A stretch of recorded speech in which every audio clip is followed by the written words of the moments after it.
Estamos iniciando mais um tema trazido pelo professor coordenador da FIA, João Maurício. O assunto de hoje é ESG, fontes de informações e critérios para investimentos. O professor já trouxe outros dois assuntos desse tema, que foram ESG, modismo e realidade, e desafios e práticas de ESG. Você pode conferir lá no nosso canal no YouTube, FIA Business School. Hoje o time está reforçado, então vamos lá. Se você não conhece a FIA, o meu nome é Fabiane, faço parte do marketing da FIA, vou falar um pouco da fundação para você. Nós atuamos em 3 diferentes áreas. Na educação, somos reconhecidos internacionalmente como referência de ensino, mantemos intercâmbios e convênios com universidades dos Estados Unidos, da Europa, da Ásia, das Américas. Temos curso de graduação em administração, MBA, pós-MBA, pós-graduação, mestrado profissional em gestão de negócios e um portfólio completo de educação executiva em EAD. Como consultores, já desenvolvemos mais de 8.000 projetos estratégicos que levaram conhecimento e inovação para pequenas, médias e grandes empresas das esferas pública, privada e até do terceiro setor.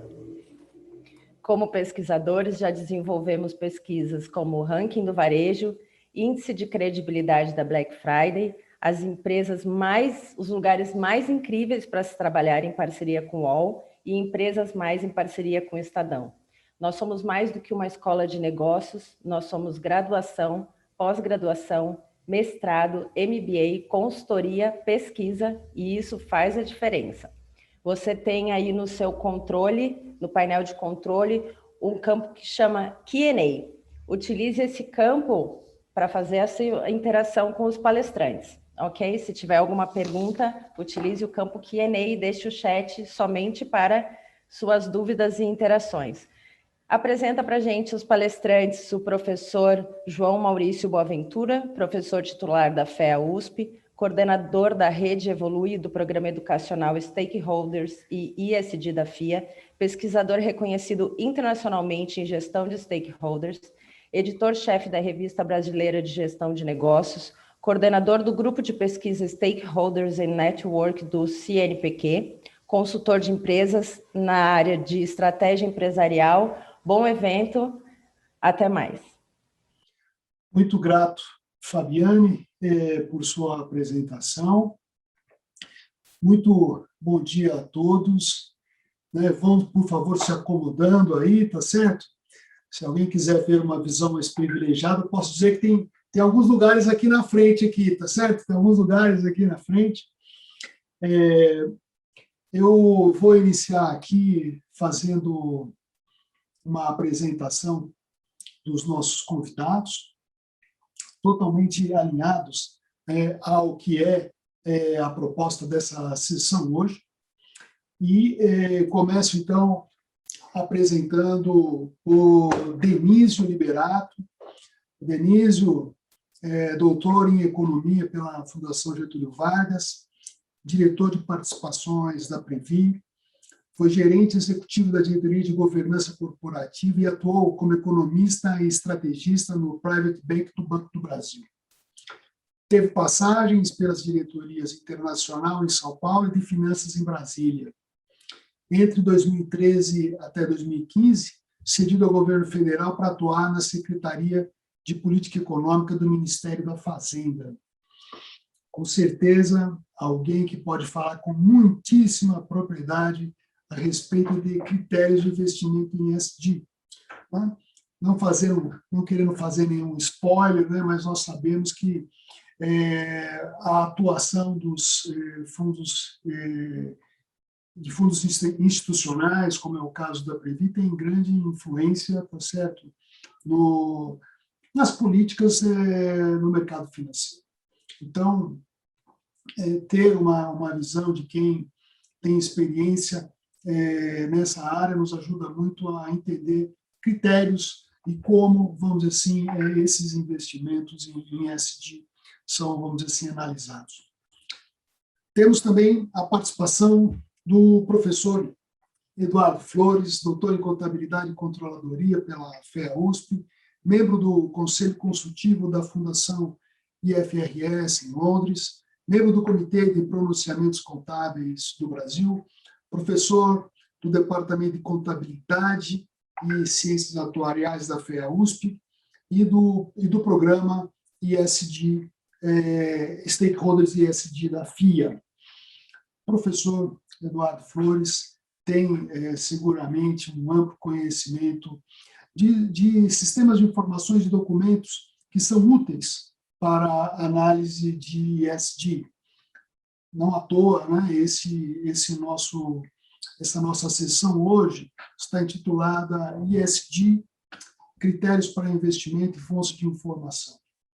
Então, temos aqui dois colegas que, desde já, fazemos aqui os nossos agradecimentos pela participação.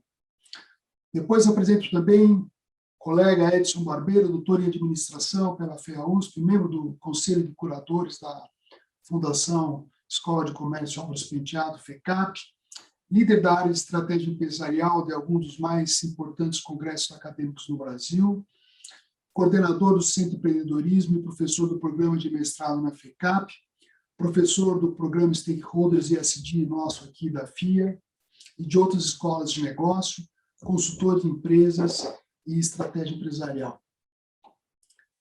Professor Edson Barbeiro, juntamente comigo, vamos ter, né, a oportunidade de poder mediar as questões endereçadas pela audiência, por vocês. De fato, a razão principal, tá certo, de nós estarmos aqui são vocês. Quero agradecer muitíssimo a participação de vocês. Quero ainda agradecer as mensagens que recebemos a respeito, mensagens elogiosas que recebemos a respeito dessas atividades que estamos desempenhando aqui. Esclareço a todos que nós teremos aqui, basicamente, 3 momentos, né, na sessão de hoje. No primeiro momento, caro Denísio, vai poder se pronunciar, fazer uma explanação a respeito do tópico dessa nossa sessão.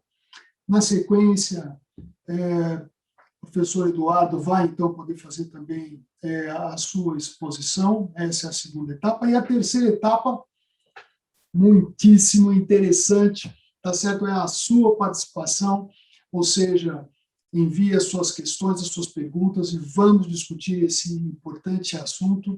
O professor Edson e eu vamos estar aqui organizando as perguntas, procurando, vamos dizer assim, agrupar as perguntas que são próximas para a gente ter a maior eficiência possível nesse tempo nosso aqui. Então, uma vez mais, muitíssimo grato pela sua presença. Vamos dar início e eu passo para isso, então, a palavra ao Denísio. Denísio, por favor, a palavra está contigo. Professor João, muito obrigado aí pelo convite da FIA. Em seu nome, eu saúdo e agradeço aí todos os professores aí. A satisfação é enorme dividir aí esse bate-papo aí com o professor Eduardo Flores e prazer em conhecer o professor Edson. É uma satisfação aí poder falar um pouco com vocês, tá?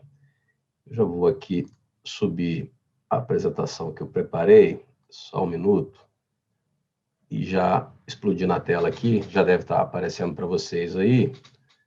Então, eu vou tentar me ater aqui ao tópico, né? Como é que a gente busca informações relacionadas a ISD e os critérios de investimento, né? Então, vou falar um pouquinho de como é que na Previ, nosso fundo de pensão dos funcionários do Banco do Brasil, funcionário de carreira do banco, né, com mais de 20 anos de casa, aí, com muito orgulho, estou atualmente liderando a diretoria de participações. A gente tem investido muito tempo e estudo, análise, como que a gente pode extrair valor desse tema. Então, a agenda que eu preparei aqui, o tema está mais do que motivado. Você abre o jornal aí, qualquer jornal que você abre, qualquer dia, vai ter, essas 3 letrinhas vão estar lá. Eu vou tentar buscar um pouco de histórico, para ver de onde a gente sai, de onde é que a gente chega, porque desse ponto. Essa provocação que o professor João Maurício já fez, o que o investidor institucional busca. de maneira particular, o que um fundo de pensão busca, como é que o fundo de pensão conversa aí com esse mundo do investimento responsável, algumas mudanças aí globais que fazem toda a diferença, né? Então, vou falar um pouquinho do antropoceno, dá para explorar também mídia social digital, concentração de poder econômico, todos esses eventos aí têm aí um impacto muito importante nas novas formas de avaliar um investimento. Vou chegar no ESG propriamente dito, então tem um slide aí para ver como é que a gente captura dados, o que a gente olha de forma mais geral pelas agências que classificam. Tem um slide também para dar um zoom lá de como é que a Previ faz algumas adaptações. Bastante fontes de dados, calculadoras, o que a gente utiliza, né, de instrumentos aí.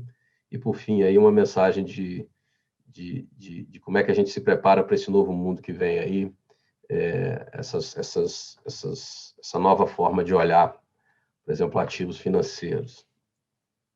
Então, vamos começar, né? Vamos tentar motivar no início aqui. Primeira vez que a The Economist falou que investimento sustentável estava vindo para o mainstream aí, econômico, financeiro, foi na edição lá de 2017. Né? Então, até então, essa revista é lida globalmente, super respeitada, tem uma enorme influência. À medida que ela coloca um tema desse em capa, ou mesmo dentro do texto da revista, é quando ela entende o seguinte: agora está no mainstream, agora vai virar livro-texto, agora a gente tem que prestar mais atenção a esse ponto, está incorporado aqui as práticas mais gerais de ensino, aí, digamos assim, né? 2017. 2018, você fez o seguinte: realmente tem que colocar essa parte do investimento em ESG no mainstream, quer dizer, vai compor livro-texto, a gente vai ter que reformular disciplinas e materiais e coisas do tipo. Então, eu diria que de 17 para 18 é quando o tema fica aí, pelo menos numa revista extremamente especializada de economia e finanças. O CFA chama atenção para isso. E alguns jornais de referência em finanças também começam a publicar artigos com mais relevância relacionada ao tema e com a junção aí das três letrinhas. Né? Do lado de cá, eu estou colocando o seguinte: o 2020, até por conta da pandemia, tem uma aceleração de fatores aqui. Você abre o principal jornal dedicado à economia e finanças do país e, por vezes, você vê lá capa do jornal relacionado a ESG. Então, tem essas capas aqui de 2020, ESG como fator de sobrevivência das empresas, o investimento ESG. Você adiciona aqui, teve uma capa falando do aspecto econômico aqui, incorporado ao ESG. Você vem para 2021, ESG, segurança jurídica, o que realmente significa ESG, greenwashing, ESG altera a prática de resíduo, educação executiva, que é o que a gente está fazendo hoje aqui, está abordando mais esse tema, reflexões, desafios, enfim, o tema fica muito em moda, em voga, por alguns fatores que a gente pode explorar mais à frente, mas eu queria chamar a atenção aqui para onde é que essa história começa, que é importante demais aqui buscar o histórico. Né? Fiz questão de colocar esse slide aqui na direita, aqui é o centro dessa foto aqui, na Bolsa de Valores de Nova York. Essa foto é de 2006, do comecinho de 2006, quando, e aqui as pessoas que estão em volta do Kofi Annan, que está aqui no meio, são dirigentes aí de investidores institucionais, são 20 fundos, investidores institucionais de mundo afora, e a Previ se orgulha muito de ter sido a única empresa latino-americana a compor essa foto e ser signatária do que hoje a gente chama aí dos princípios do investimento responsável. Mas a Previ foi convidada, não em 2006, mas em 2005, para compor um grupo de trabalho com essas outras 19 instituições que buscavam responder basicamente duas perguntas, pessoal, que estão em voga até hoje. A primeira pergunta era a seguinte, que é a que está aqui, né? Será que é possível aí incorporar a responsabilidade socioambiental e corporativa, traduzir essas questões que são mais intangíveis, pelo menos eram muito mais intangíveis do que hoje, lá em 2005, em indicadores quantitativos, né, tão claros quanto a gente avalia aí um fluxo de caixa, uma relação dívida dívida EBITDA, lucro, rentabilidade, o risco país, quer dizer, tem métricas, como é que a gente faz isso aí, né? Como é que a gente transforma esse aspecto mais gasoso, digamos assim, em métricas que possam ser comparáveis no tempo com as métricas tradicionais aí de medidas de rentabilidade, por exemplo. Essa era a primeira pergunta.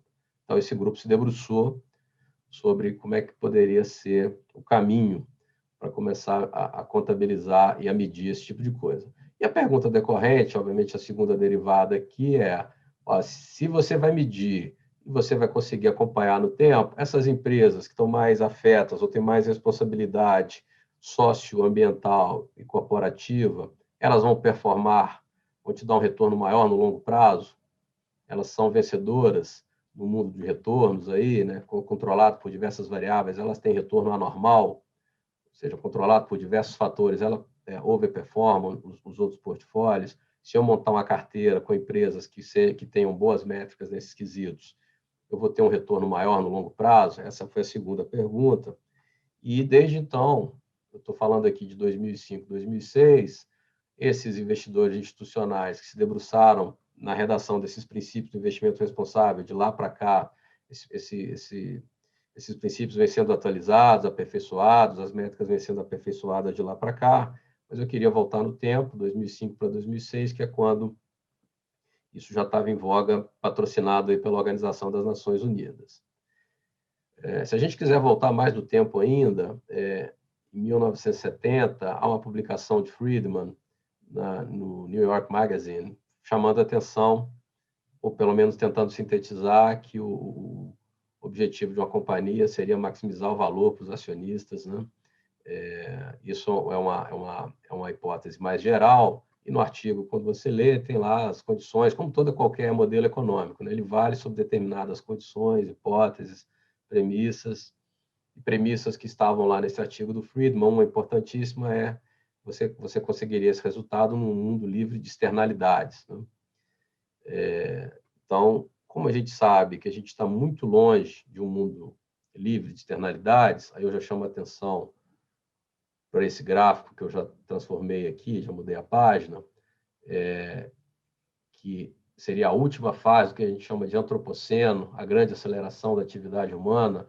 O ser humano, via atividade produtiva, causando grandes transformações no ambiente climático, no planeta como um todo, né? Então, essa é uma externalidade. Então, quando o PIB, o Produto Interno Bruto, tem uma taxa de crescimento muito forte, há uma aceleração pós-1950, né? Por isso que a gente chama a grande aceleração, e a última fase do antropoceno, ele já vem de longa data, mas a partir dos anos 50, a produção industrial global aumenta muito, o PIB global aumenta, o investimento estrangeiro direto aumenta, uso de energia, consumo de fertilizantes, uso de água, tudo cresce de forma exponencial, e a consequência disso, do lado direito, que está mais em azulzinho aí, é que você aumenta na mesma magnitude aí a concentração de gases de efeito estufa, aumenta a produção e aumenta a concentração de gases de efeito estufa na atmosfera. E aí tem outros gases também que vão aumentando, você traduz tudo para CO2 equivalente, mas é tudo fruto da ação humana, que se acelera muito pós-50. Então, o mundo do Friedman já não dá para tratar como livre de externalidade. Há uma clara externalidade negativa aqui, de aumento de emissão de gás de efeito estufa. O que isso causa? Muita coisa ruim. Uma é aquecimento global. Já passei um outro slide aqui para ver a evolução do estoque de CO2 equivalente, como é que a gente está andando, né? Pós-1950, a emissão de CO2, gás de efeito estufa, CO2 equivalente, aumenta bastante. Aqui é 2000, a gente já, só para vocês guardarem o número que todo mundo trabalha, os cientistas trabalham hoje, anualmente aí 51 bilhões de toneladas aí são emitidas anualmente em CO2 equivalente. Isso traz vários malefícios, mas um que é o mais claro aqui é esse outro slide que eu passei, que é o aquecimento global. Então, a gente tem uma série temporal aqui Eu peguei esse dado do professor Carlos Nobre, que é um cientista aí super renomado, tem se dedicado bastante a estudar a mudança climática, impacto disso, eventos extremos e tudo mais. De 1880 para cá, claramente, aponta aqui, fica claro que a temperatura vai subindo. Se fizer uma linha de tendência aqui, aproximadamente 45 graus de inclinação nos últimos 100, 120 anos. Né? Então, é isso aqui que a gente precisa estabilizar num determinado patamar. Se não conseguirmos vencer esse desafio, o aquecimento muito forte traz aí consequências muito fortes, muito drásticas, inclusive, da própria ação humana. Eventos extremos ficarão mais frequentes. Para pegar só uma consequência, pessoal, a agricultura brasileira, por exemplo, que é super produtiva, ela roda muito bem num ambiente climático de ausência de eventos extremos. Né? Traduzindo em miúdos aqui, é o seguinte: se chove demais ou chove de menos, a gente tem problema com a nossa safra. O interessante é que a temperatura fique mais ou menos dentro de uma normalidade. Né?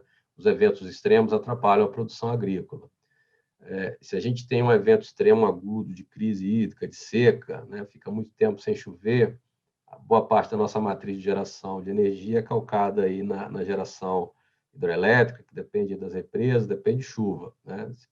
Se ficar muito tempo sem chover, se a gente tiver um evento extremo como esse, a gente tem graves problemas, desde o mais simples aí, que é o racionamento, que é o mais imediato, até coisas muito mais problemáticas à frente.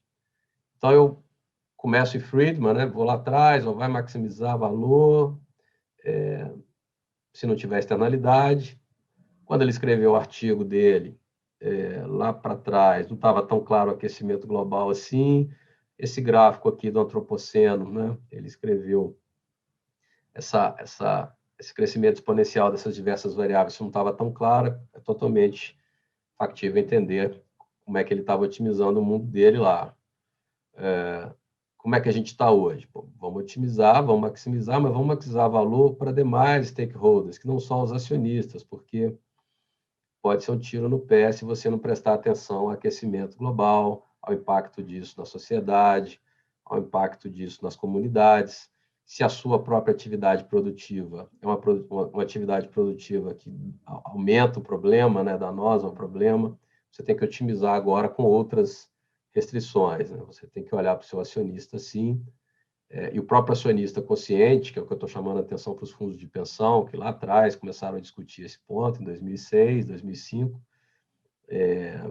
você tem que otimizar de olho nessas restrições. Então, esse é o pano de fundo, eu motivei um pouco, eu falei de onde é que essas coisas vêm, de por que você tem que tomar cuidado, estar atento a essas mudanças climáticas, porque é natural esperar o que vai acontecer, né, dentro do processo de investimentos. Né?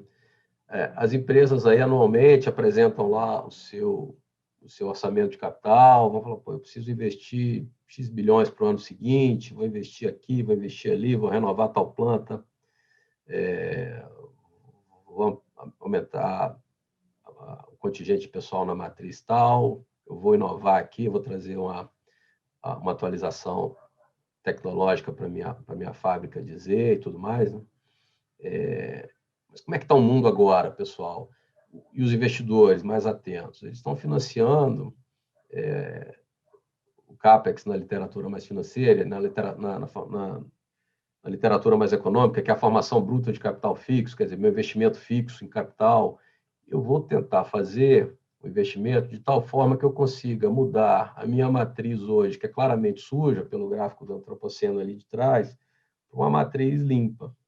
Isso custa dinheiro, né? Então, tem toda uma indústria automotiva pronta e instalada para produzir carro movido a combustão e tem uma empresa fazendo investimento para produzir carro movido a energia elétrica. Né? Então, você faz um shift aqui, isso custa dinheiro, precisa de investimento,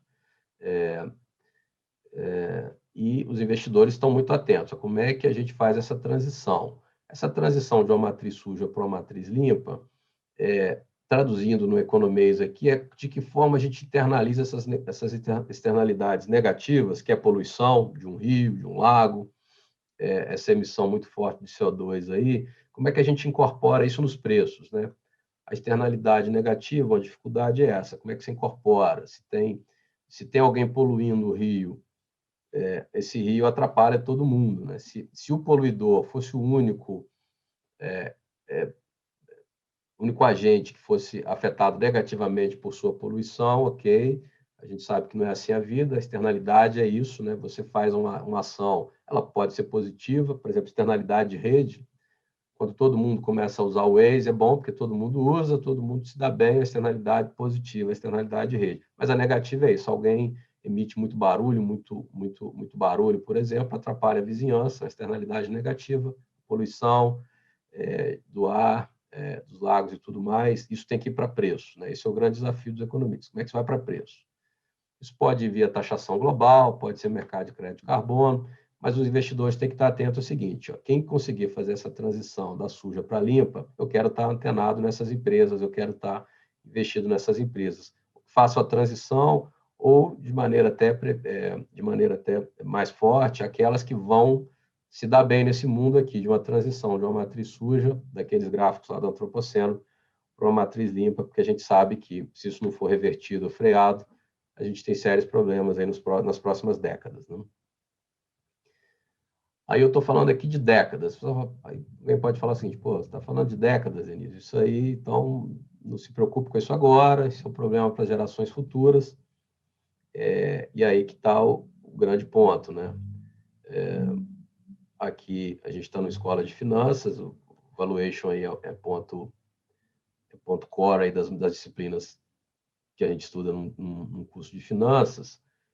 E a gente sabe, o que a gente sabe? A gente consegue deixar evidente aí projeção para 5 anos à frente, né? A gente consegue enxergar com o mínimo de clareza aí, você sabe mais ou menos como é que o PIB vai andar, vai retomar, a inflação e as variáveis de receita da companhia, que é sempre mais difícil de estimar. A despesa, você pode fazer alguma coisa com essas variáveis de receita para chegar no fluxo de caixa, você tem uma certa dificuldade para extrapolar isso no horizonte muito longo.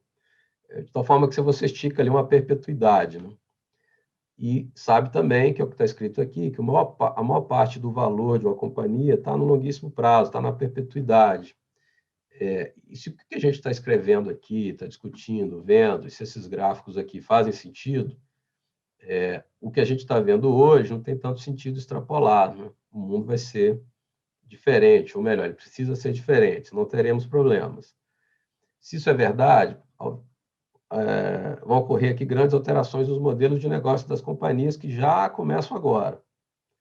É natural agora abrir o jornal e ver as companhias dizendo, eu vou ser carbono neutro em 2040, vou ser carbono neutro em 2050 e por aí vai. Cada dia que sabe o jornal tem uma empresa lá se posicionando, tem gente se posicionando, eu já sou carbono neutro agora, eu tenho uma vantagem competitiva e todo mundo vai ter essa corrida louca aí para mostrar quem está se mexendo e por quê.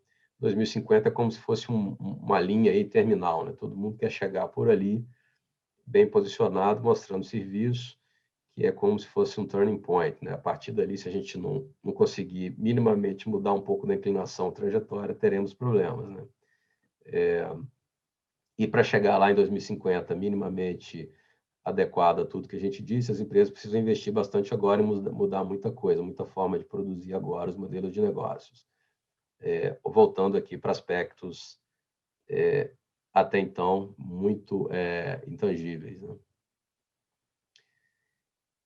Feita aquela motivação, falando um pouco de antropoceno, falando aí de aquecimento, de como é que as coisas estão interligadas, né?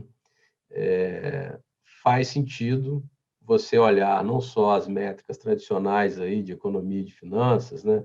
Olhar para uma demonstração de resultado de exercício, as métricas tradicionais de retorno, de valuation, mas também olhar para métricas alternativas, de tal forma que você consiga mapear minimamente aí se a companhia está caminhando num bom sentido, né? E daí que vem essa forma aqui de olhar um pilar ambiental, que tem toda a razão de ser, né? Se a empresa, como é que ela vai lidar com mudança climática, se ela emite muito, se ela tem vulnerabilidade a mudanças climáticas, se ela tem capital natural, por exemplo. Tem gente que tem vantagem competitiva, né, de solo, de bem natural. O Brasil é muito rico nisso, né, de biodiversidade, uso de terra. Tem gente que já tem capital natural, caiu do céu, né, é um legado, a geografia ajuda. Como é que a empresa lida com resíduos, poluição, ela trata bem, trata mal. Se há oportunidades de melhora muito visíveis e baratas, né, ou não, se são caras. O aspecto social aqui envolve a questão de mídias sociais, um mundo muito mais conectado, eu tenho que estar prestando atenção em várias coisas, inclusive no engajamento do meu capital humano, né? Eu preciso de gente talentosa, engajada, que goste de trabalhar na minha empresa, que sinta orgulho do que está fazendo, e isso é um valor intangível, né? Isso aí você precisa criar essa identidade, né? O produto que eu vendo é um produto que, no mundo mais transparente, as regras mais claras, ele sobrevive. Eu tô conversando bem aí com o meu cliente dá uma nota boa para o meu produto, ele reclama demais, ele fala, pô, eu só compro esse porque não tem outro alternativo, se alguém inventar uma coisa melhor, eu troco, e as claras, não tem muita letra miúda, né? Você vende um produto cheio de letrinha miúda ali, o cara não sabe direito o que está levando, ele sobrevive nesse mundo mais transparente, mais conectado, a informação circula mais fácil. Eu lido bem com comunidades, onde eu produzo minha atividade econômica, eu me lido bem com isso, eu tomo cuidado com os meus fornecedores para ver se o que eu prego aqui, os meus valores, os meus fornecedores também comungam dos meus valores. E, por fim, aqui, o Pilar Governança, eu tenho lá um conselho de administração muito bem consolidado, ele tem qualidade, ele é aderente ao planejamento estratégico, ele sabe guiar bem o caminho da companhia, há ali diversidade de ideia, de pensamento, para que haja um debate rico, que incorpore, por exemplo, a diversidade que nosso Brasil tem, nos mais diversos sentidos. Há comitês de assessoramento bem compostos, essa empresa lida bem com minoritários, se for listada, ela respeita contratos, é uma empresa ética, ela tem ouvidoria, ela pune exemplarmente qualquer tipo de desvio. É esse tipo de mundo que está sendo cada vez mais colocado às claras, e aqui chamando a atenção da Previ, traduzido do inglês para o português aqui, a ESG, a Previ, a parte do G aqui de governança, tem a governança corporativa, como a gente colocou ali, e tem esse comportamento corporativo, que a gente traduziu isso aqui como integridade. E aí a gente acha que é meio que um filtro inicial, né? Quer dizer, se a empresa não passa nessa primeira regra aqui, nesse primeiro filtro, as demais ficam meio comprometidas, a gente dá um zoom na integridade para depois seguir aqui, talvez na ordem da governança, se a sua empresa não tem um CA bem composto, com debate, monitorando bem as ações aí da gestão, dificilmente, ou talvez não na melhor forma, ele vai conseguir ver se a empresa de fato está tão exposta à mudança climática, e dificilmente também ele vai capitanear aí toda mudança na formação do investimento que precisa ser necessária para a empresa sobreviver, né? Muitos negócios que eram rentáveis até pouco tempo atrás, é só olhar aí para o valor de mercado de empresas do tabaco, por exemplo, né, que estão sendo excluídas aí de portfólio já há um tempo, né, o market cap aí veio ladeira abaixo. É natural que isso ocorra olhando daqui para frente com outras que não estejam tão presentes nesse mundo novo.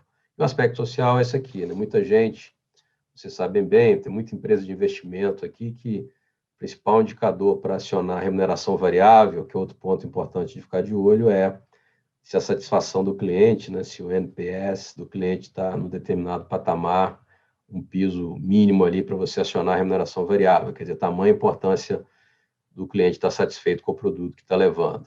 A questão de engajamento de funcionário, né, uma empresa vive aí de capital físico, mas o capital humano, talento, experiência acumulada, gente bem formada, engajada, isso faz diferença.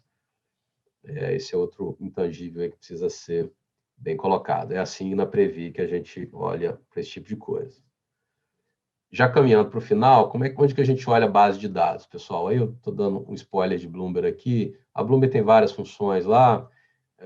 mas tem uma função bem bacana, que é um primeiro olhar. Aqui eu estou fazendo um exercício com a Coca-Cola, que é listada lá fora, nos Estados Unidos. Então, a Bloomberg montou essa função que é bem bacana. O que ela faz? Eu peguei aqui um histórico dos últimos 10 anos, até para ver se a Coca está melhorando, né? No aspecto ambiental, ela está neutra, contra ela mesma, contra o histórico dela dos 10 anos. Mas em aspectos sociais de governança, ela tem apresentado indicadores melhores ao longo do tempo. Quando você olha o peer group dela, então vai comparar com Pepsi e outros refrigerantes, ela está pior aí no aspecto social e está neutra nos demais indicadores. Que indicadores são esses? De maneira resumida aqui, relação aos aspectos ambientais, quer dizer, a emissão de gases de efeito estufa dela por unidade de receita, consumo de energia por unidade de receita. Tem que fazer o valor relativo, porque a Coca é muito grande. Você tem que comparar aí banana com banana, né? Aspecto social aqui, rotatividade, por exemplo, né? Percentual de trabalhadores sindicalizados, né? A taxa de incidente, né? Tem muito acidente no trabalho, percentual de mulheres aí no management, na governança aqui, percentual de membros do conselho que são independentes, né, que tem uma postura mais livre e ativa, o próprio tamanho do conselho, o conselho é muito grande, que inibe um pouco de discussão, esse tipo de coisa você tem a série histórica e a Bloomberg te mostra se ela está indo melhor, pior no tempo. Existem empresas focadas em produzir ratings, né? Eu não comentei aqui, mas a Preview usa esses itens aqui, produzem um questionário, tem uma parte qualitativa, mais ou menos 100 itens, né, que cobrem esses itens, essas 4 dimensões, né, de integridade ambiental, social e de governança, vira um questionário, mais uma parte quantitativa. Isso chega para a gente como uma matriz lá de dimensão para tomada de decisão. Outras empresas fazem isso. Eu destacaria aqui o MSCI, que faz muito bem, né, um material robusto, parrudo, são 200 e tantos analistas do mundo inteiro cobrindo essas empresas e dão, por exemplo, um rating AAA aqui para a Coca-Cola, numa escala que vai de CCC a AAA. A Coca estaria bem posicionada. Outra função que é interessante é quando você se debruça mais, ao invés de pegar uma versão resumida, você se debruça mais sobre os aspectos ambientais, sociais e de governança das companhias, aqui de maneira consolidada, mas percebam que, porque não vai dar tempo aqui, mas se eu der um zoom no environment, aí abre-se lá um caminhão de variáveis quantitativas, que são aquelas que tem que fazer sentido para uma empresa de bebidas, né? Depois você pode ir na dimensão social, na dimensão de governança, e para as empresas internacionais também, há uma dimensão clara aqui de remuneração e compensação dos executivos, né? Isso é muito importante. A transparência nesse item lá fora é muito maior do que aqui, para você ver e observar se há alinhamento de incentivo entre remuneração e entrega de resultados. Tá? Há outro batalhão de variáveis aí para serem olhadas e pesquisadas, e outras funções, né? Eu estou deixando aqui essa tela para vocês darem uma olhada, tem muito dado, então, já chegando aqui no final, e como é que a gente se prepara, o segredo é combinar, né? Combinar essas bases de dados, essa inteligência toda que é gerada, dado tem os montes aí, como é que você combina isso de forma inteligente, para se preparar para esse novo mundo aí de que ele parece distante, mas ele está cada vez mais próximo, né? Então, com esse slide aqui, eu termino essa minha fala inicial e devolvo aí para o professor João Maurício. Caríssimo Denísio, muitíssimo grato pela sua apresentação, muito elucidativo, e faço 2 breves highlights apenas, né? Primeiro, muito legal a gente ver que a Previ, tá certo, uma instituição brasileira, já estava ali em 2006, 2005, como você disse, como uma das fundadoras do PRI, não é isso? É muito interessante ver, né, que organizações nacionais estão aí na vanguarda, né, dessas questões relacionadas ao ESG. E o outro ponto que eu gostaria de ressaltar, Denísio pontuou em vários momentos, né, a questão do intangível, né? Ou seja, da necessidade que nós temos que tratar com variáveis para avaliação das dimensões do ESG que não são aquelas dimensões associadas a transações. Não é isso? Ou seja, nós temos que sair, pensar em diversidade, como foi colocado pelo Denise, temos que pensar, você fala em independência do board, isso aí não tem a ver com transação, né? Ou seja, são o que nós chamamos de valores relacionais, e isso pesa muito, o que demanda capacitação, né, de quem está atuando no mercado, de quem está atuando nas organizações, para poder entender esses novos conceitos que extrapolam, tá certo, alguns modelos teóricos que tínhamos, tá certo, voltado basicamente à análise financeira com base em transações, né? Transaction cost, para dar um exemplo, né? Muito interessante, muito obrigado. E vamos dar sequência aqui, vamos usar porque os colegas aqui estão ávidos para ouvir Eduardo Flores e, na sequência, vemos aqui as questões, já estão fervilhando aqui as questões no chat, aqui nos questions and answers, então, para quem chegou mais tarde, já temos mais de uma centena aqui de participantes, muito legal. Aqui nesse recurso que nós temos do Zoom, nós temos o chat para você fazer seus comentários e tem aqui também um outro botão do Questions and Answers, que esses são para as perguntas, tá certo, que o professor Edson e eu vamos estar organizando para moderar com o Denísio e o Eduardo. Então, por favor, Eduardo, a palavra é sua. Obrigado, professor João. Boa noite, professor Edson, professor João. Obrigado pelo convite da FIA. Caríssimo Denísio, prazer em revê-lo, né? Quem eu tenho uma grande amizade, um grande carinho, que além de ser um excelente profissional de mercado, é também um excelente acadêmico, né? Os seus ensaios sobre dívida soberana mostram isso, né? Lá de 2012, então um material bem interessante, então sempre um prazer ser acompanhado, né, de um painel contigo. Eu não elaborei slides, mas eu estruturei a minha fala de maneira muito complementar ao que o Denísio colocou, trazendo alguns atributos aqui muito importantes, né? E desse excerto que o Denísio nos trouxe, acho que uma das principais conclusões que nós podemos tomar com essa relação do antropoceno é o fato de que as discussões de ASG, elas na verdade estão na esteira de uma revisão do processo de oferta e demanda do ponto de vista econômico.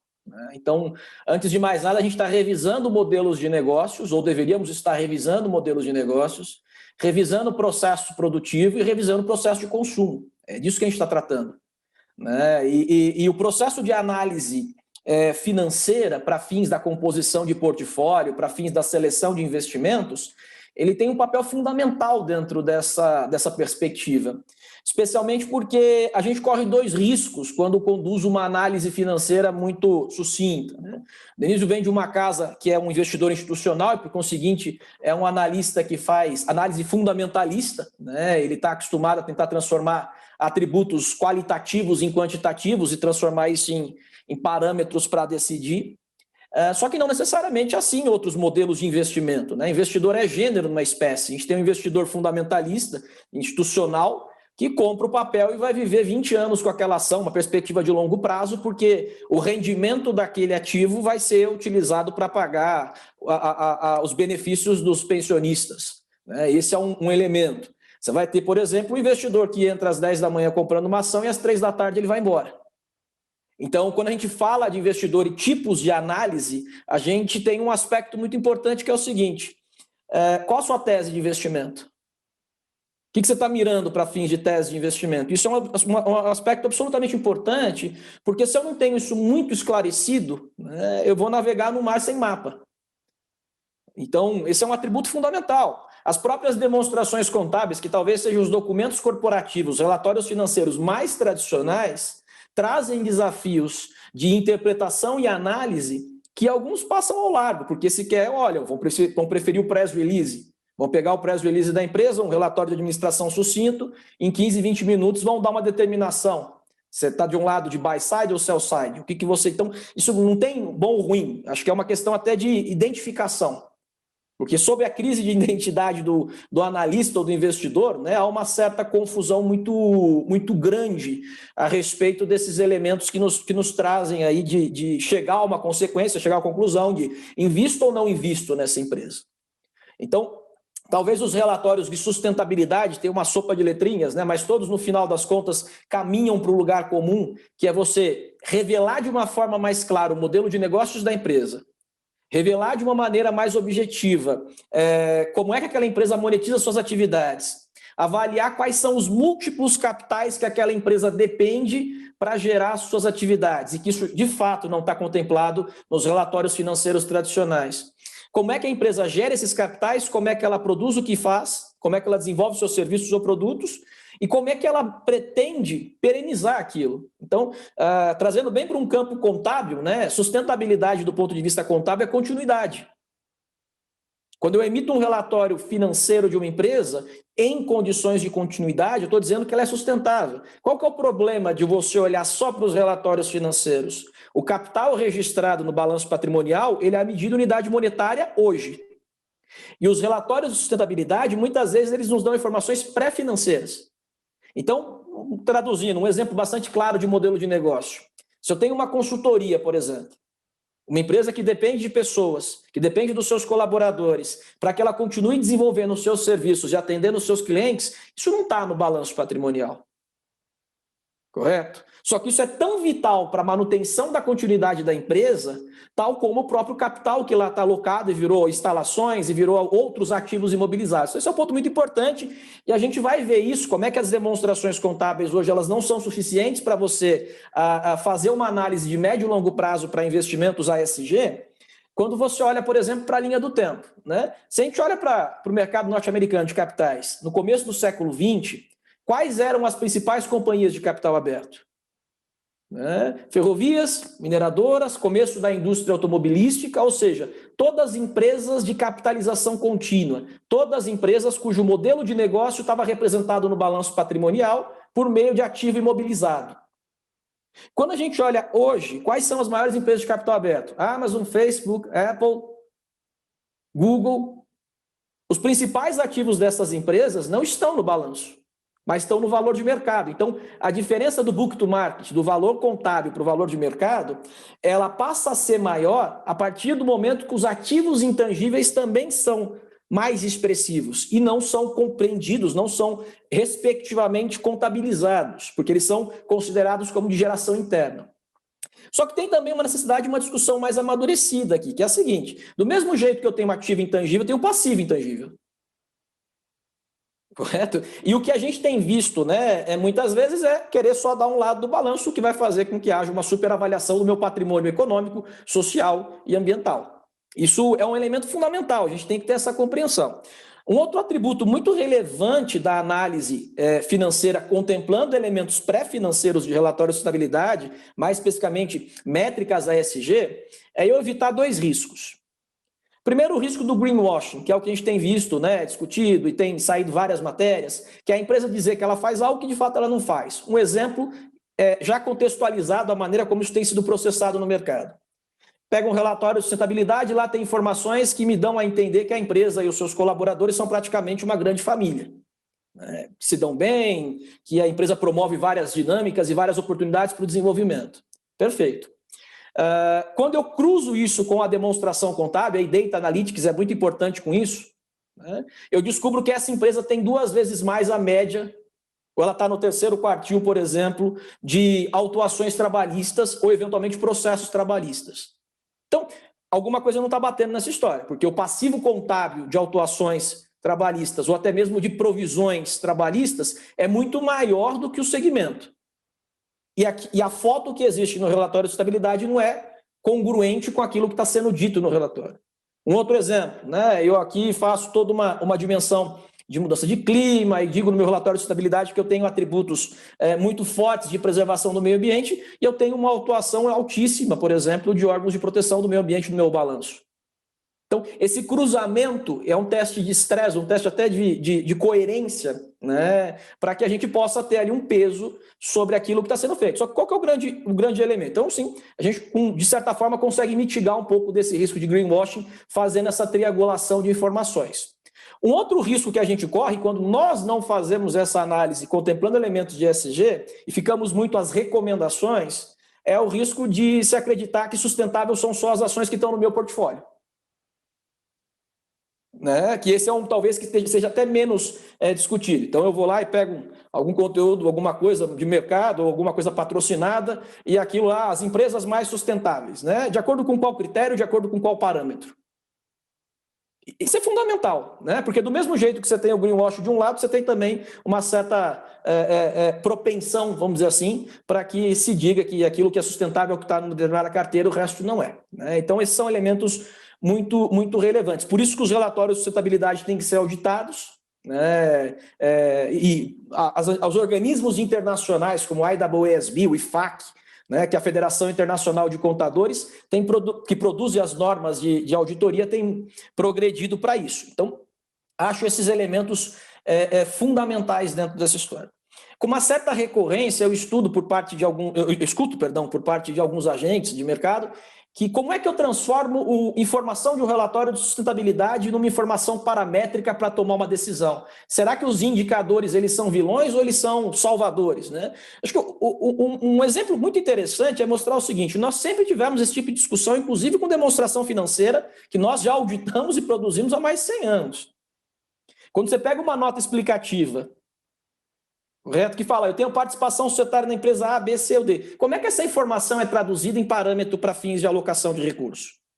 Então, essas discussões, elas estão presentes, esse desafio ele está presente. E os indicadores são auxiliares dentro de um contexto maior. Se eu me fio estritamente num indicador, sem entender automaticamente como é que ele é composto, o modelo de negócio da empresa, se ela tem revisitado os seus fundamentos de produção, os seus fundamentos de consumo, né? Eu posso cair em algumas situações que são um pouco assim, sem uma saída muito clara, né? Eu vou discutir, por exemplo, veículos sem combustão, de combustível fóssil, elétrico, mas alimentados, carregados com energia gerada de termoelétrica. Então, acho que o maior desafio da análise financeira envolvendo indicadores pré-financeiros de ESG é que a gente sai de um pensamento univariado e estanque no tempo e vai para o pensamento multivariado. Eu tenho que entender a cadeia produtiva onde eu estou inserido. Se eu me torno zero carbono a custo, por exemplo, de uma cadeia que não conseguiu se tornar, o impacto continua muitas vezes sendo o mesmo, até maior. Então, isso é muito importante, porque é uma transformação heurística, vai ser por tentativa e erro, né? Não existe ninguém no mercado, não existe nenhuma pesquisa ou nenhum conceito assim, esse é o ideal. A gente está construindo isso, e isso vai envolver uma mudança social, isso vai envolver uma mudança ambiental, em que esse é o fator central. Agora, nós temos uma decisão na mesa a ser tomada. Quais são as empresas que nós vamos colocar nos nossos portfólios para os próximos anos? Então, se eu uso, por exemplo, parâmetros, né, processamento de informações, vou lá e avalio. Essa empresa, por exemplo, é comprometida com os ODS, os Objetivos de Desenvolvimento Sustentável da ONU. Isso também é um parâmetro. Isso também vai ser um parâmetro. Então, todos os parâmetros, e é parte, né, se a gente pegar pela teoria financeira de alocação de recursos, de gestão de recursos, né, quando você olha para o CAPM na década de 60, e ele faz o apressamento de um ativo baseado no risco comparado com uma carteira, se eu mudo a carteira, eu mudo o risco. É paramétrico. Quando o Fama e Frente resolvem revisar esse modelo na década de 90, se eu abro mais fatores, eu mudo o risco. E assim vai ser, né? Essa dinâmica de alocação de recursos ela é fundamental. Então, a gente está, de uma certa maneira, num primeiro momento, nesse estágio, fazendo testes, por exemplo, de coerência entre os relatórios de sustentabilidade e as informações financeiras que já são tradicionais. Os indicadores, né, como o próprio Denilson nos mostrou, 2 telas, eles são indicadores por aquilo que as empresas indicam e o que eu vou lá tentar fazer de associação, só que todo indicador, ele é a espécie de um modelo, ele não é o território. Ele é uma representação minimalista, vamos dizer assim, de uma realidade. Por isso que ele é um indicador, né? Se o mapa fosse do tamanho do território, o mapa não teria utilidade, né? É um ponto mais ou menos nesse sentido. Por exemplo, vou pegar uma discussão. Tem membros independentes de um conselho de administração.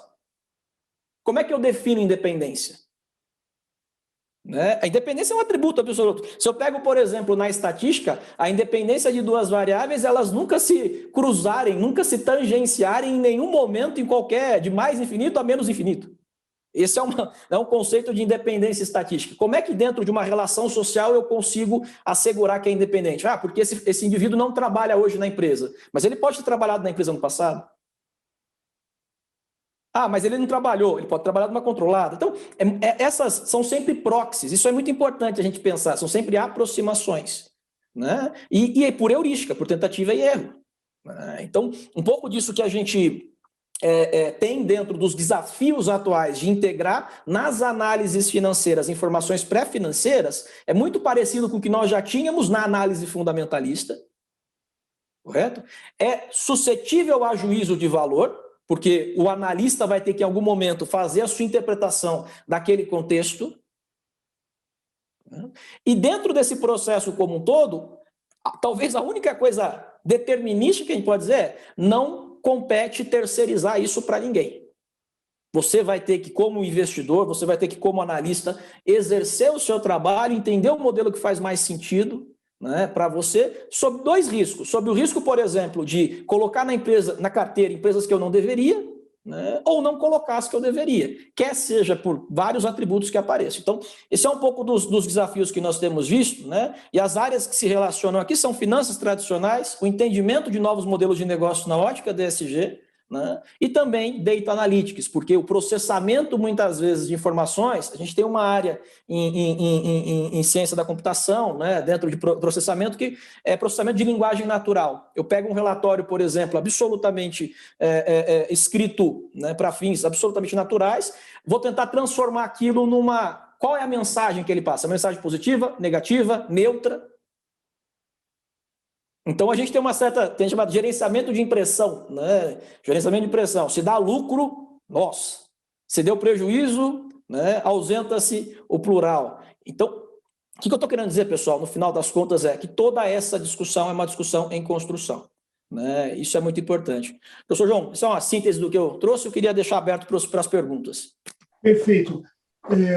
Caríssimo Eduardo, excelente a sua exposição. Essa conversa aqui, nossa, está realmente muito boa.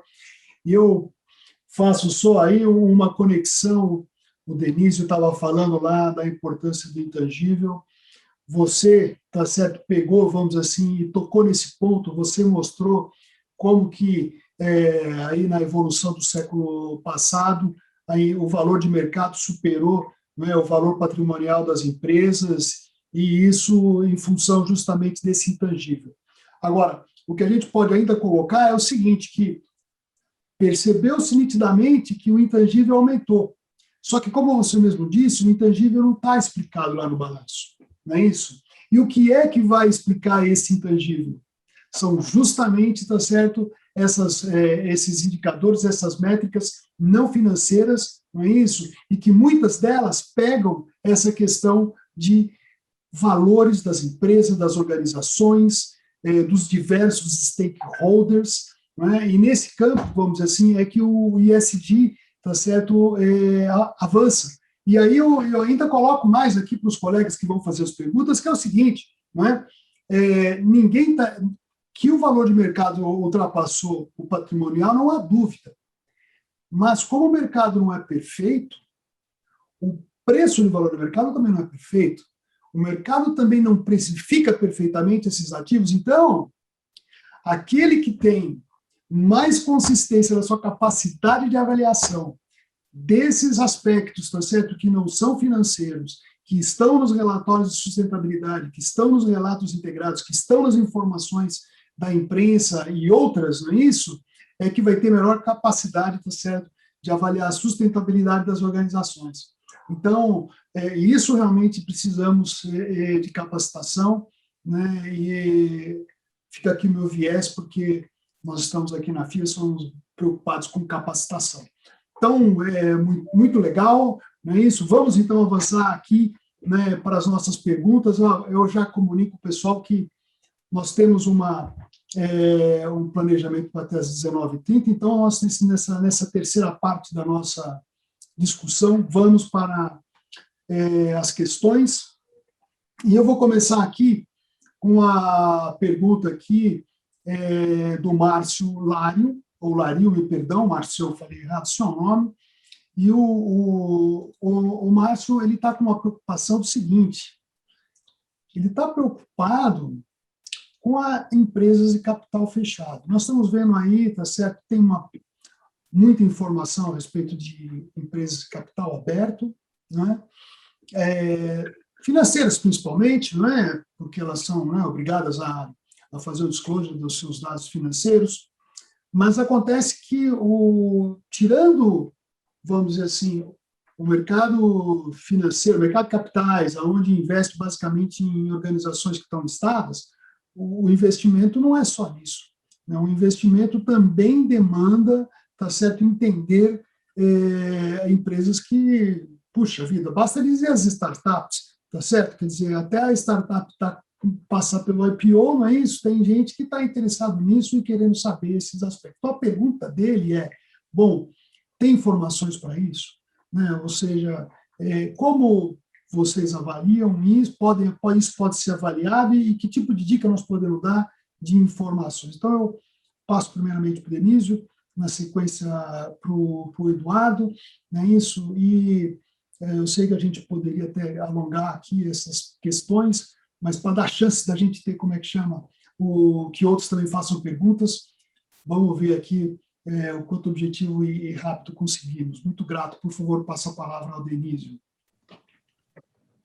Obrigado, João. Vou tentar ser objetivo aqui e para o Eduardo me complementar. Eu acho que para essas startups, essas empresas que estão endereçando aí problemas da velha economia, vamos dizer assim, essas perguntas, por exemplo, relacionadas a engajamento, isso começa a ser até fator driver para o cara investir ou não. Ele quer saber o seguinte, quem são os talentos que estão liderando, como é que é seu time, como é que é a formação da turma, estão comprometidos com a ideia. Um pouco de que a gente discutiu desses intangíveis aqui, você vai numa rodada dessa de investimento, geralmente são as perguntas que definem se vai ter alocação ou de capital ou não, né, naquele tipo de ativo. Então, eu diria que, para esse pessoal da nova economia, isso é quase fator-chave. Né? Outro fator-chave de perguntas aí qual o problema da velha economia o seu modelo de negócio resolve? Né? Você vai fazer... Que problema da economia tradicional, seja no setor financeiro, no setor de serviços, você, por exemplo, você entrega comida mais rápido, você entrega comida mais quente, você consegue fazer entrega de um produto no mesmo dia, na mesma hora, que problema que você está resolvendo? Né? Esse tipo de coisa está aí dentro desse mundo ESG. Já o pessoal mais antigo, os fundos de investimento e participação, essas empresas da economia antiga, tiveram até alguma onda aí de muitos FIPs dando errado, talvez até problemas de desenho e de governança. Vem uma nova geração aí de FIPs que eu acho que já vão incorporar esses pontos, tá? Sendo bem objetivo na resposta aqui, para dar tempo do Eduardo falar um pouco também. Obrigado, Denísio. Edu, por favor. Acho que ratifico essa leitura que o Denísio fez de velha e nova economia, né? Isso é bem bacana, né? E aí, quando você pensa, por exemplo, em empresas abertas, empresas de capital fechado, né? SAs de capital fechado ou mesmo limitadas, né? Essa é uma discussão que para quem, por exemplo, está dentro dessa ótica da nova economia, a transparência é um fator-chave, né? A gente sabe que é muito difícil você conciliar numa mesma frase, sem haver um paradoxo lógico, duas palavras, estratégia e transparência. Né? Porque estratégia é um elemento que implica você saber alguma coisa que o outro não sabe, e transparência implica absoluta, até uma propriedade da física ótica, né? O material pelo qual você olha e não tem distorção. Então, esse é um elemento fundamental. Nessa questão, não tem nada mais disruptivo para as SAs de capital fechado e limitadas do que publicar suas demonstrações contábeis. Né? Porque só assim elas se dão a conhecer. Então, mesmo vem com seus relatórios de sustentabilidade, as informações. Acho que esse conjunto ele é importante, né? Não é simplesmente pelo fato de que eu não tenho acionistas que eu não me dou a conhecer. Essa é uma mentalidade que muda muito, né? Porque eu estou, por exemplo, gerando externalidades negativas, assim como estou gerando externalidades positivas também. Mas se eu estou gerando externalidades negativas, como, por exemplo, emissão de CO2, como, por exemplo, determinados impactos sociais, eu preciso me mostrar ao mercado, né? Eu preciso me mostrar à comunidade, eu preciso me mostrar à sociedade. Então, é uma lógica um pouquinho maior, né? Mas, de fato, eu tenho visto isso bem pouco no caso das empresas de capital fechado. Quando, por exemplo, o Venture Capital, um Private Equity, entra na base de investimento de uma empresa de capital fechado para depois sair, ou por meio do IPO, ou eventualmente por meio de uma aquisição da sua participação, como ele vai entrar na condição de um acionista, né, ele tem acesso às informações. Mas se alguém, por exemplo, da sociedade civil quiser entender essas informações, é muito difícil, inclusive, você tê-las, né? Realmente acho que esse é um ponto que precisa ser muito refletido. Obrigado, Eduardo. Edson. Olá, João, muito obrigado. Eu queria aproveitar, estou falando pela primeira vez aqui, agradecer a você pelo convite de fazer essa mediação, esses dois grandes especialistas no tema, Denísio, Eduardo, prazer, e obrigado por estar aqui, viu? Eduardo, prazer em revê-lo também. Queria fazer um comentário breve, e aí já também direcionar uma pergunta que um colega fez aqui. Meu comentário refere-se à grandeza das mudanças e os impactos dessa grandeza na capacitação humana. O João já havia falado que essa é uma preocupação particular nossa em escolas de negócios, né? E eu quero fazer destaque a isso. A apresentação do Denísio foi impactante no sentido das mudanças absolutamente radicais que estamos passando, certo? A ascensão do antropoceno, as modificações dos tipos de capital utilizados. O Eduardo destaca ativos intangíveis, e ele também destaca a presença e importância de indicadores, apesar também da imperfeição dos mesmos. Não é isso? Então, sempre importante destacar. Não é isso? Gestão por indicadores não significa dizer, digamos assim, aprisionamento a eles. Há uma lei conhecida de um pesquisador americano chamado Donald Campbell, que diz que quanto mais um indicador é utilizado, mais é possível que se encontre formas de desviá-los, corrompê-los, etc. Não é isso? Então, cuidado nesses aspectos. Porque, no fundo, esse é o ponto que eu e o João temos pesquisado bastante, o João com grande liderança, é que, no fundo, a essência está nas relações com os stakeholders. No fundo, na essência está nos aspectos teológicos, vamos dizer assim, dos valores, da ética, que devem ser, do meu ponto de vista, destacados nessa conversa. Né? Então, já tivemos outras conversas, né, Eduardo? Acho que você concorda bastante com isso, que, no fundo, a essência é que as relações precisam ser mais justas. E se a gente tiver essa questão bastante marcada, e acho que a educação executiva faz um papel muito grande nisso, a gente tem um grande caminho para fazer essa transformação que o Denísio levanta, e a análise que o Eduardo também menciona. Mas eu quero levantar uma questão aqui, a partir do comentário. Quando a gente fez perguntas aqui, eu posso me perder um pouquinho do comentário do Andrés, que é no destaque para o ponto S da sigla, né? Vivemos num país que é conhecido como um país de desigualdades, um país de pobreza, né? Isso, a gente não pode caracterizar essa temática tal como se estivéssemos na Europa ou Estados Unidos. Né? Eu queria ouvir, Denísio, Eduardo, um pouco da sigla S, e o colega Andrés coloca particularmente no que diz respeito às relações com a comunidade. Mas eu vou adicionar um ponto que para mim é particularmente caro, que é a questão da desigualdade. Né? Isso. Não há dúvida que no âmbito mais macroeconômico, essa é uma temática absolutamente importante, é tema central de certas linhas econômicas, e é bastante clara também, se a gente colocasse naqueles gráficos alinhados que você colocou, Denísio, que também, junto com o antropoceno, cresce a desigualdade no mundo. A pergunta é, como é que o S deve ser trabalhado? E, mais especificamente, a questão da desigualdade, como é que a gente temos visto esse ponto, se ele está maduro, se pode crescer, num país que efetivamente tem essa questão como muito marcante? Excelente pergunta. Eu, nos meus slides ali, eu até coloquei antropoceno, tinha lá o mídias sociais digitais, mas tinha concentração de poder econômico também, que na correria aqui, eu acho que eu acabei pulando, a sua pergunta me dá a oportunidade de voltar, e você tá coberto de razão. Saiu um dado ontem do Credit Suisse, que faz a compilação global, né, dessas informações. 1% mais rico do Brasil concentra 50% da riqueza, né, um dos países mais desiguais do mundo. Isso, obviamente, tem implicações. Né? O que você colocou também conversa muito com a fala do presidente da Caixa Econômica ontem no evento do CIAB, da Febraban, que ele tocou exatamente como você falou. O ambiental está aí, tem que atacar, mas o social, se você não atacar, o cidadão não chega nem à consciência, né, do que está acontecendo. Né? Você pontuou bem também. Uma coisa é o nórdico, o sueco, o finlandês, ele se preocupar ali com essas questões. Ele já endereçou há muito tempo o básico. Outra coisa é o brasileiro aqui, que não tem água encanada em casa, não tem água tratada, né? Vai começar a extrapolar de CO2, ele não vai para esse tipo de conversa. Então, como é que eu enxergo isso, Edson? A tecnologia fazendo a diferença, no sentido de que, por exemplo, vamos pegar uma mazela brasileira que é a educação, né? Como é que é o sistema educacional brasileiro, como é que ele está, grosso modo, tá? Estou falando em grandes números aí, constituído, né? Se a gente puder ficar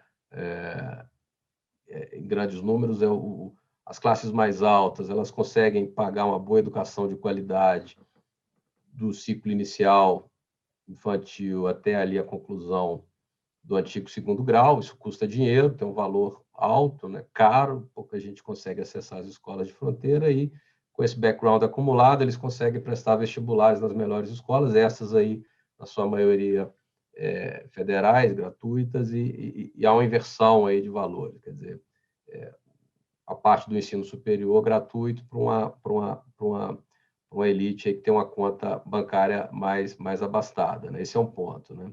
Como é que a tecnologia consegue atacar isso, né?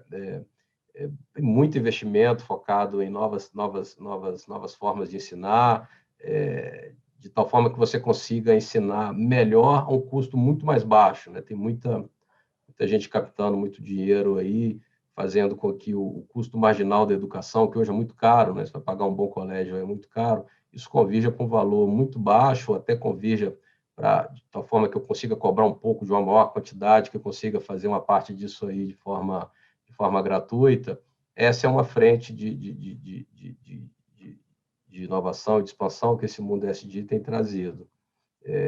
Usar a tecnologia para ampliar a capacidade de educar, de informar, de melhorar a qualidade educacional, que esse é um pilar aí para a gente conseguir avançar, que é super importante no Brasil. Então, eu focaria aí minha resposta na questão do pilar educacional. Passo para o Edu aí. Obrigado, Denise. Bom, concordo integralmente, né? Acho que quando a gente fala no S, basicamente a gente está falando sobre uma perspectiva de educação, né? E temos também, quando olhar a questão do S, uma própria questão das relações de trabalho. Isso é um elemento absolutamente importante, né? E aqui acho que o desafio é um desafio de coorte, né? É um desafio geracional, porque à medida, por exemplo, que as novas tecnologias me habilitam novas formas de ensino, me permitem pegar as coortes mais jovens, né? As gerações mais jovens, e educá-los, ela também muitas vezes tira o trabalho por processos automatizados das gerações que não tiveram acesso a esse tipo de aprendizado, né? Então, é um desafio de você trocar a turbina do avião em voo, correto? É um desafio de você equilibrar essas duas perspectivas. Então, tenho visto algumas iniciativas, por exemplo, de educação profissional, voltada, por exemplo, à atualização de profissionais que há muito tempo não voltam para a escola ou que tiveram uma educação reduzida em função de aspectos variados, mas sobretudo em função da lacuna social que a gente tem. E isso é igualmente importante. Isso é igualmente importante. Então, por exemplo, se uma empresa que se dedica, dentro do seu processo de investimento, a também fomentar a educação dos seus profissionais, dos seus colaboradores, e permitir que eles se mantenham atualizados, de uma certa maneira, um efeito que tem capacidade de redução, porque amanhã, depois, se ele não estiver mais nessa empresa, ou se vir uma nova tecnologia, ele está habilitado para dominá-la e também conseguir utilizar. Então, acho que essa ideia da educação de forma lato, né, vista nas diferentes idades, vamos dizer assim, dos agentes, dos indivíduos, ela é importante ser pensada, né, para o indivíduo de base, aquela educação que vai dar para ele, inclusive, potencialidades, né? Nós precisamos passar por um processo de reflexão muito grande. Tenho visto movimentos de organizações sociais sobre educação financeira. Na rede pública de ensino médio, nós não temos uma disciplina de educação financeira. E qual é a consequência disso? As consequências são várias. O juros está embutido no preço, não é possível para o indivíduo conseguir distinguir aquilo, porque para ele coube no bolso, está tudo bem. Educação nutricional, que tem várias consequências. Então, todo esse processo, ele tem que ser muito bem pensado, porque à medida que você tem diferentes gerações Cada uma, em um determinado momento, vai ter uma necessidade educacional mais específica para a sua vertente. E eu vejo isso como um investimento muito forte que uma empresa pode fazer no âmbito social. Né? E que deveria contar pontos, né? No sentido de essa é uma empresa que está pensando no tripé ESG, né? Ela está olhando.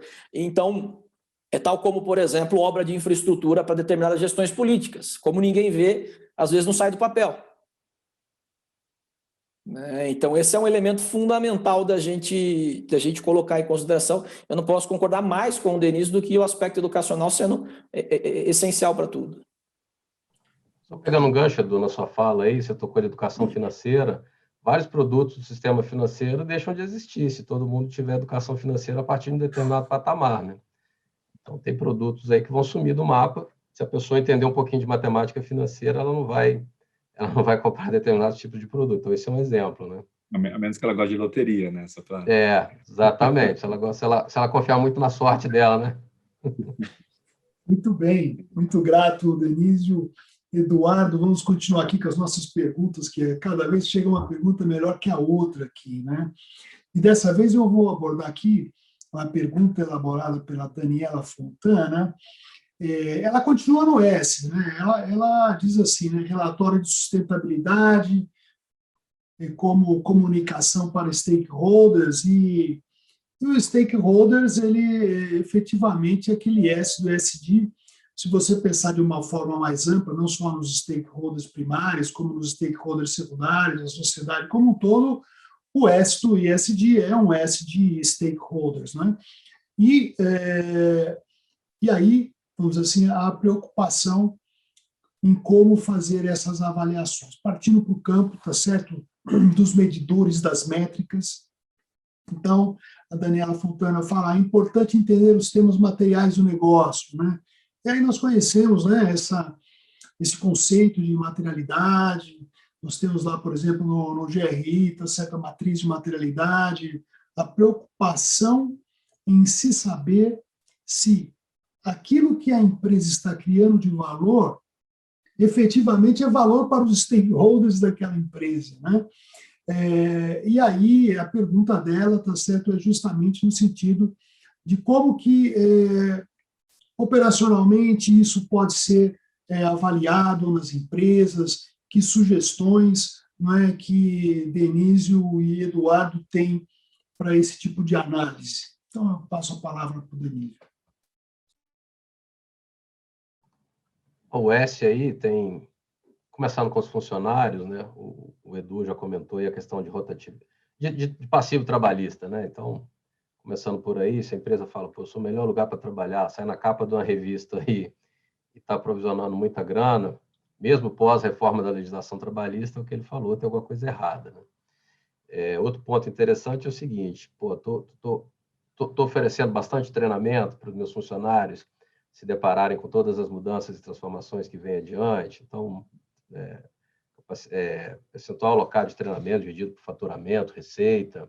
A métrica de engajamento, um direcionador fácil ali é a rotatividade, a turnover. É o seguinte, tem segmento varejista que tem um turnover alto de fato, mas ele está em linha com o peer group ou ele descola dos pares, né? Ele está muito acima do que seria o razoável. E o oposto também é válido, porque tem determinadas empresas que as pessoas entram lá e não saem de forma nenhuma, né? Então, pô, que lugar bacana é esse, que todo mundo que chega não quer sair, esse é um ponto, né? Ali ainda no S, os fornecedores, quer dizer, comungam de valores, aí falando um pouco, Previ, não são a gente tenta passar os nossos valores para as investidas, mas também para os fornecedores. Então, por exemplo, a gente não fecha contrato com empresas que não comunguem dos nossos valores, tem todo um checklist lá dessa parte de integridade que a gente preza muito para garantir que não só eu esteja fazendo a coisa certa, mas que todo mundo que tem feito negócio comigo ali, desde comprar um computador, desde da empresa que vai lá fazer a limpeza do nosso prédio, todo mundo comungue aí desses valores aí. Nas comunidades em geral, geralmente se você tem uma atividade extrativa, você precisa pegar gente de um lugar e jogar para o outro, você dá uma indenização abaixo do que seria adequado, preciso usar esse seu terreno aqui, porque esse seu terreno é muito bom para mim, precisa passar alguma coisa aqui, como é que você trata essa turma aí, ex ante, ex post, né, depois da obra pronta, isso tudo é facilmente verificável e tem muita reclamação aí relacionada a isso, por exemplo, no Brasil, de como é que grandes empresas tratam, então estão tentando se adequar a isso. Tem gente, pessoas de gabarito nesse relacionamento com comunidades indo para conselho, exatamente para endereçar essa questão de relacionamento com a comunidade, como é que é a melhor forma de tratar. O cliente, né, que aponta, como é que o cliente avalia o meu produto? Acho que eu comentei durante a minha fala aqui, mas é fácil ver empresas de investimento e outros segmentos também, que a variável-chave para acionar o variável é a nota que os clientes dão para a empresa como um todo, relacionamento, qualidade dos produtos e naquela modelagem do NPS, que você tira as notas altas, tira os detratores, pega uma média no meio do caminho ali, que tem que ser alta, né? Tem que ter uma boa avaliação. Para você conseguir essa avaliação mais alta, de alguma forma você tem que estar adicionando valor. O cara tem que ver valor no produto que você está entregando ali. Então, de maneira resumida, aí, passando para o Edu, são variáveis aí que são facilmente observáveis. É interessante, né? Como é que a gente tem um certo alinhamento, e é interessante esse aspecto do modelo de negócio, como é que muitas vezes as coisas pulam, né? E está muito da capacidade do analista. Então, eu estava conversando com um colega uma vez, e ele tem uma grande empresa de fornecimento de commodities e tudo mais, e ele estava contando que ele fornece commodities para uma outra muito grande empresa, né? E faz o pedido de venda, vende, entrega a mercadoria, e depois de 2 semanas, 1 semana e meia na média, ele começou a receber ligações do departamento de compra com uma prática de negociação absolutamente hostil, dizendo, tá vendo aquela venda que você fez de X mil reais? A gente está disposto a pagar 80%, 70% disso. Né? Não, mas eu já confirmei, esse é o preço que eu pratico. Não vai caber no nosso orçamento, estamos com um problema orçamentário, e pressionando, e ele pressionando, não, tudo bem. Conseguiu manter o valor da venda, né, que ele tinha. E o comentário dele foi, da próxima vez que eles me pedirem alguma coisa, se eu tiver 2 concorrentes, ele vai ser o que vai ser atendido por fim. Né? Se eu tiver 2 clientes, eu não vou atendê-lo de forma imediata. Ou seja, ele deixou de ser prioridade na minha ordem de atendimento. Eu lembro de uma outra empresa que divulgou nas suas demonstrações, no seu relatório da administração, que um dos grandes feitos de um determinado ano era ter conseguido diminuir o prazo médio de recebimento, ter mantido o prazo médio de recebimento e aumentado o prazo médio de pagamento. E ela era uma líder do setor e comprava de pequenos produtores, então o que ela fez foi empurrar a goela abaixo. Semanas depois surgiu a Associação dos Produtores que prestavam serviço para aquela companhia, dizendo, olha, estão com uma política aqui absolutamente agressiva de nos empurrar um prazo de pagamento mais longo, né, e nós temos as nossas contas. Né? Eu sou agricultura praticamente familiar. Isso é absolutamente uma destruição do seu supply chain.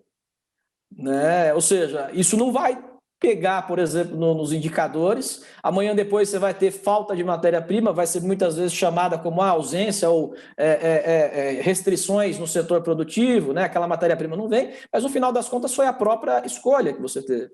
Né? Por vezes que se tem de preencher, por exemplo, um relatório de prestação de serviço de uma empresa, os N formulários, né? E aí um pequeno produtor, um pequeno prestador de serviço tem que ir lá indicar se a empresa dele tem condições e tem, por exemplo, ISO e tem relatório de sustentabilidade, se a empresa dele é ele. Essa incapacidade, muitas vezes, de não se ter um processo customizado de relação com clientes e com fornecedores, do mesmo jeito, muitas vezes, que não se tem um processo customizado, né, de entendimento. Mas se a empresa for fazer 1 para 1, mas a lógica é exatamente essa. Né? A lógica é exatamente essa. Então, você vai começando a destruir valor nas suas relações, junto com os seus intervenientes, com os seus agentes contratantes, que no médio e no longo prazo, você pode ser surpreendido como colocado de lado, de escanteio. Então, isso é um atributo absolutamente importante. Né? E muitas vezes isso está dentro do modelo de negócio, né? E a gente não enxerga na ótica dos relatórios. Muito boa as respostas de Denísio e Eduardo, de fato, né? essa questão de como você trata os seus stakeholders, aí, quer seja fornecedor, quer seja o seu comprador, a sua canal de distribuição e assim por diante, define muito do valor da organização. Se você tem uma política, vamos dizer assim, oportunista, não é isso? O que vai acontecer? Você vai acabar atraindo mais justamente outras organizações oportunistas nas suas relações. Não é? Se você tem um relacionamento, vamos dizer assim, de criação de valor junto ao stakeholder, não é isso? Você também, com o tempo, acaba atraindo esse tipo de organização. E aí você tem a sua escolha que pode determinar a sua perenidade no longo prazo. E nós estamos aqui, como é que chama, conhecemos casos e mais casos, né, isso, de empresas que trilharam e mudaram em função disso, empresas que desapareceram. Mas o importante é uma pergunta aqui dos colegas, a tempo de mais uma, pelo menos, aqui, questão 19:25. Desculpa aí abusar aí do tempo, tá certo, do Denísio e do Edu, mas o pessoal está firme aqui na nossa live. Edson, você já está com mais uma pergunta na agulha aí, não? Estou sim, João. Vou ser bem direto. Daniel Euri, professor Daniel Euri, faz uma pergunta que parece interessante, que vai ao encontro também de muitas coisas que estão acontecendo no mundo de hoje, que é a questão das volatilidades, das incertezas, né? Ou mais especificamente, volatilidade. E ele diz o seguinte, na medida em que os valuations estão cada vez mais fundamentados em ativos intangíveis, né? Possivelmente tende a significar maior volatilidade, né? Porque não são os ativos, digamos assim, tradicionais. Estou aqui tentando traduzir a questão do Daniel. E a pergunta, acho que pode ser direcionada tanto ao Eduardo quanto ao Denísio, é como se faz balanceamento do portfólio nesse contexto? Como a ESG está dentro dessa lógica, né? Vocês enxergam volatilidade dos ativos com ESG, e aí ele está particularmente preocupado com, obviamente, investidores menos tolerantes aos riscos. Como é que você enxerga, Denísio, volatilidade e ESG? Tá. Quer começar, Edu, com essa aí? Depois eu complemento. Eu acho muito simples, assim, muito rápido, né? Só para te dar tempo também, Denísio. Assim, acho que a gente está revisando praticamente tudo, né? A moderna teoria de finanças é da década de 60, né? Então, ok, aquelas 3 classificações, né, de risco baixo, moderado ou agressivo, que a gente, quando preenche lá formulário de corretora, tem que concluir, a partir do momento que o mundo é mais instável, que o mundo é mais volátil, até mesmo o investidor que prefere risco baixo e estabilidade, com queda de Selic, não tem tanta facilidade de retorno, né, com queda de taxa básica de juros. Então, acho que a gente tem de voltar e, de novo, o processo de educação e pensar mesmo, né? Eu vou oferecer para ele produtos baixos, mas explicar para ele que aquele baixo daquele produto não é zero risco, né? Ou se ele quiser entrar num título de renda variável, que por mais constante e linear que ele seja, ele ainda pode ter alguma volatilidade. Então, acho que realmente assim, há um balanceamento, mas há também um trabalho de explicação para esse investidor, né, de que aquele critério mais tradicional não se mantém. Eu complementaria também, concordo aí com o Edu, só a questão do risco, a gente pode traduzir aí, Edson, risco climático em risco financeiro, né? Então, você vai para eventos extremos, né? Então, isso o risco climático se transforma em risco financeiro. Então, se eu conseguir dimensionar bem aí, ou estar posicionado em empresas que consigam navegar bem nesse ambiente, uma forma de mitigar, né, proteger o portfólio. Esse é um ponto que eu queria adicionar. E outro tem muita vol aí nesse mundo relacionada a efeito manada, né? Então, você tem aquele exemplo lá da Game Corp, quer dizer, tem um grupo de mensagens, 100 mil pessoas, 200 mil pessoas, ó, vamos ficar vendidos, vamos ficar comprados em determinada companhia, ou um determinado... Tem até um caso interessante que algum influencer muito tweetou o nome de uma companhia, e o ticker da companhia, o pessoal confundiu o ticker de uma que estava quebrada com a companhia que o influencer tweetou, e todo mundo comprou o papel da companhia que estava ladeira abaixo, o papel subiu 100, depois é que o pessoal descobriu que, pô, não é essa companhia, é outra companhia. Então tem que estar atento a esse tipo de coisa aí para fugir dessa vol mais de mídia social, de rede social, de influência, de, ó, compra aqui, que aqui, tem muito disso hoje, né? Ó, me segue, eu vou dar uma dica amanhã, a ação vai subir 100% semana que vem. Esse tipo de coisa é bom passar longe. Muitíssimo grato, Eduardo, Denísio. Alcançamos aqui já, tá certo, o horário nosso aqui combinado da nossa live, combinado com vocês e combinado com a nossa audiência. Eu quero, então, agradecer muitíssimo a participação de todos, da nossa audiência. Gostaria de dizer que, sim, peço aqui para a Lilian colocar aqui no chat, tá certo, para quem tiver interesse. Eu vi aqui perguntas a respeito desse programa nosso de Stakeholders ESG na FIA, né? Nós não vamos aqui abordar esse assunto, porque a palestra aqui e a discussão, tá certo, não é sobre o nosso curso na FIA, mas está lá para quem se interessar, né? Em breve vamos estar começando aí as aulas, tá certo? No próximo mês nós vamos estar iniciando essas aulas, então aqueles que tiverem interesse, por favor, nos procurem. Teremos a maior satisfação em conversar a respeito disso. Por fim, eu gostaria, uma vez mais, tá certo, de agradecer, tá certo, ao Denísio, agradecer ao Eduardo, agradecer ao Edson, né, por vir aqui compartilhar conosco, tá certo, essa discussão, o seu conhecimento, a sua experiência, né, e dizer, olha, não posso falar que não vou chamar vocês em outras ocasiões aqui, não, tá certo? Então, né, disso pode ser que nós não nos furtemos aqui, nós vamos aqui atendendo, vamos dizer assim, a demanda dos colegas. Então, eu passo aqui apenas para uma eventual palavra final, uma mensagem que Denise, Eduardo e Edson queiram fazer, e a gente conclui aqui a nossa sessão. Denise. João, a palavra final de agradecimento aí. Muito obrigado pelo convite aí. Está sempre à disposição. Prazer enorme ter revisto aí o Eduardo Flores, uma pessoa que eu admiro muito aí, um jovem talento aí, brilhante, e foi um prazer conhecer o professor Edson, tá? À disposição de vocês aí. Obrigado, Denísio. Eduardo. Obrigado a todos, obrigado pela gentileza, Denísio.